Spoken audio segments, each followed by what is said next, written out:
अपरा एकादशी का व्रत साल की सभी प्रमुख एकादशियों में से एक माना जाता है।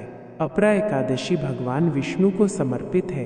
यह ज्येष्ठ महीने के कृष्ण पक्ष की 11वीं तिथि को मनाई जाती है।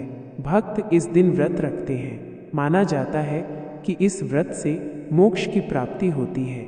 भगवान कृष्ण ने स्वयं अपरा एकादशी के व्रत के महत्व के बारे में बताया है। ब्रह्मांड पुराण के अनुसार अपरा एकादशी को मोक्ष का द्वार माना गया है। भगवान कृष्ण ने भी इस व्रत के बारे में कहा है कि जो कोई भी भक्ति और ईमानदारी से यह व्रत रखता है वो सभी पापों से मुक्त हो जाता है और मोक्ष प्राप्त करता है। अपरा शब्द का अर्थ है असीम, इसलिए इस व्रत को रखने के फायदे भी असीम हैं। आइए जानते हैं व्रत का महत्व, शुभ मुहूर्त और पूजा विधि। अपरा एकादशी कब है? तिथि और शुभ मुहूर्त वैदिक पंचांग के अनुसार अपरा एकादशी 23 मई 2025 को मनाई जाएगी। ज्येष्ठ माह के कृष्ण पक्ष की एकादशी तिथि 22 मई की रात को 1:12 पर शुरू होगी और अगले दिन 23 मई को रात में 10:29 पर समाप्त होगी। इसलिए उदया तिथि के नियमों के अनुसार इस बार अपरा एकादशी 23 मई को मनाई जाएगी। अगले दिन 24 मई को व्रत का पारण किया जाएगा। उदया तिथि के नियमानुसार जिस दिन सूर्योदय के वक्त जो तिथि होती है उस दिन उसी तिथि का मान होता है, इसलिए अपरा एकादशी 23 मई को मनाई जाएगी। अपरा एकादशी का व्रत क्यों रखते हैं? अपरा एकादशी का व्रत ज्येष्ठ महीने के कृष्ण पक्ष की 11वीं तिथि को रखा जाता है। इस दिन भगवान विष्णु की पूजा की जाती है। इस व्रत को करने से व्यक्ति के सारे पाप धुल जाते हैं।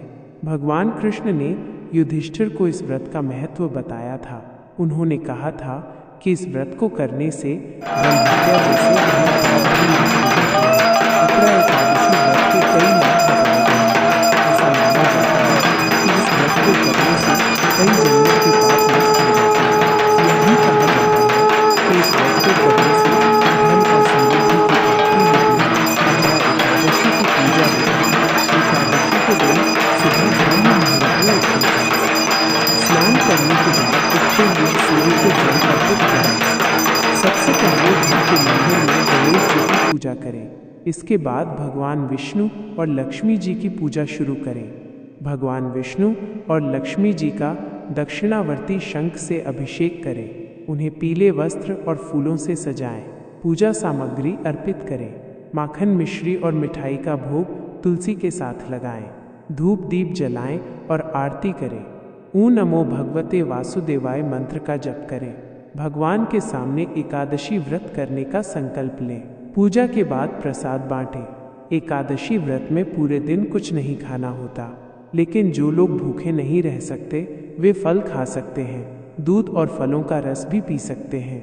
सुबह और शाम भगवान की पूजा करें, मंत्रों का जप करें और व्रत की कथा पढ़ें। अगले दिन यानी द्वादशी की सुबह भगवान की पूजा करें। ज़रूरतमंद लोगों को भोजन कराएं। इसके बाद खुद भोजन करें। इस तरह एकादशी व्रत की पूजा पूरी होती है।